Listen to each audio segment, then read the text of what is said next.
For coming to my presentation of A Road to Eradicate Child Trafficking. To start off, a definition of human trafficking is helpful. The Department of Homeland Security defines human trafficking as modern-day slavery and involves the use of force, fraud, or coercion to obtain some type of labor or commercial sex act.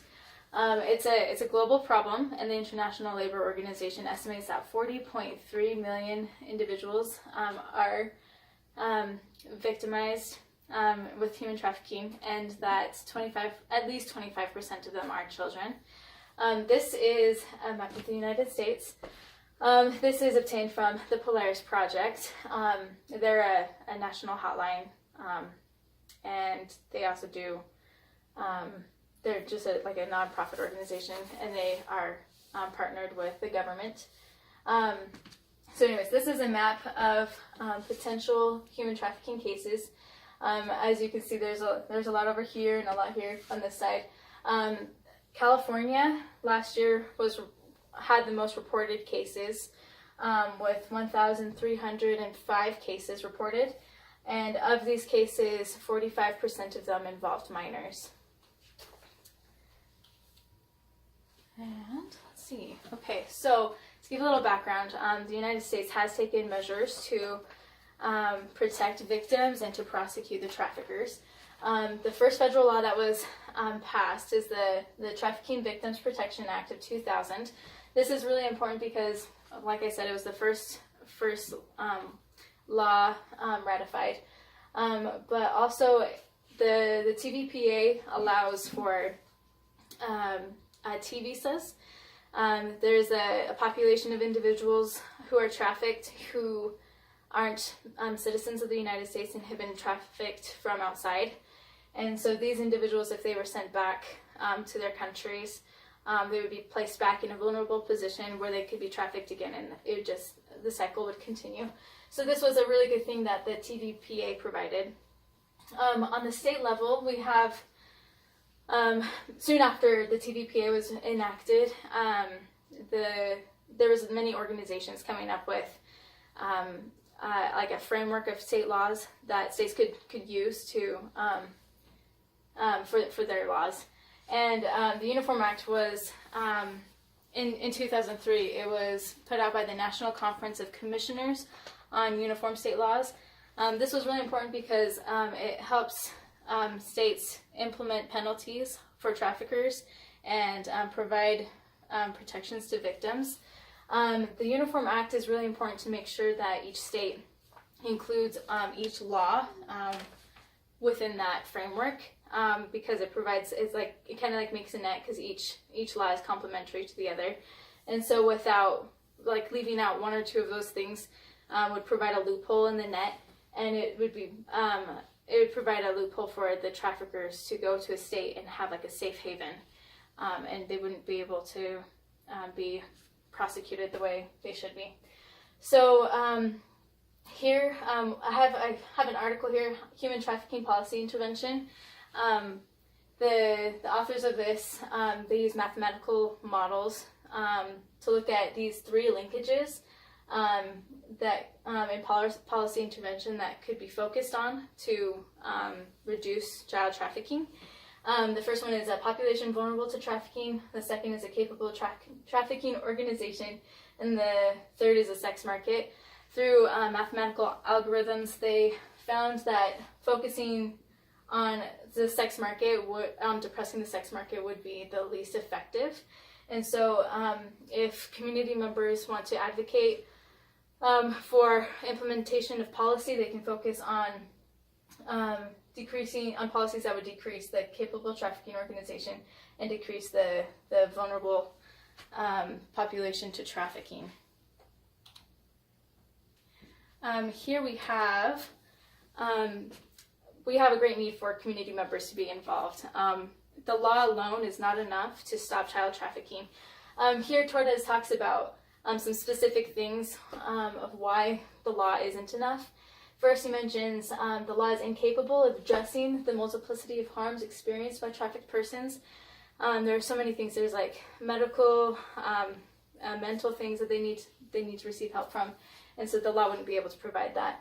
And the law also does not address root causes. It just is kind of like a cause and effect sort of thing. And so the law comes into play after there was a cause, and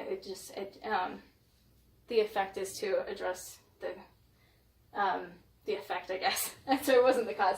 The law comes in after it's already been perpetrated. And so going ahead and trying to stop, going ahead and looking at the causes can prevent child trafficking. So here we can see risk factors for child trafficking. We have societal, community, family, and child factors. Here we've got things under societal. We have like gender bias, poor acknowledgement of children's rights, sexualization and objectification of females. Under community, we have things like natural disaster, tolerance of exploitation, lack of awareness of trafficking is a main one, violence. Family factor, we've got family violence, poverty, family dysfunction, and like I mentioned earlier, migration. Under child factors, we've got things like abuse and neglect, substance misuse, untreated health issues, like mental health issues as well, LGBTQ status, obviously unaccompanied children, and homelessness, race and ethnicities. All these things are factors that affect how vulnerable the population is. So, go to the next slide. Here, Rafferty gives us, in her article, she gives us some specific things to look at. She suggests a human rights-based approach to child trafficking because it incorporates social services and the things that the child would need with the law. And so having that connection is very important. Of course, to start off, we do need an established criminal justice system. Second is we need to implement effective strategies, and by this she means like identifying who is responsible for protecting these children in high-risk settings, and then also identifying those risk factors in the slide previous that are occurring within our own community right now. So doing the research to find out what those risk factors are that are happening here in our community, and building the program around that. She mentions having a monitoring system, so being able to keep track and monitor the children who are at high risk, especially those children who have already been trafficked, and then also like making adaptations to the program as needed. And the last thing is good communication between stakeholders. So every single member within the community is a stakeholder. We're all affected by it. And I wanted to discuss just three main stakeholders. The first we have is healthcare providers.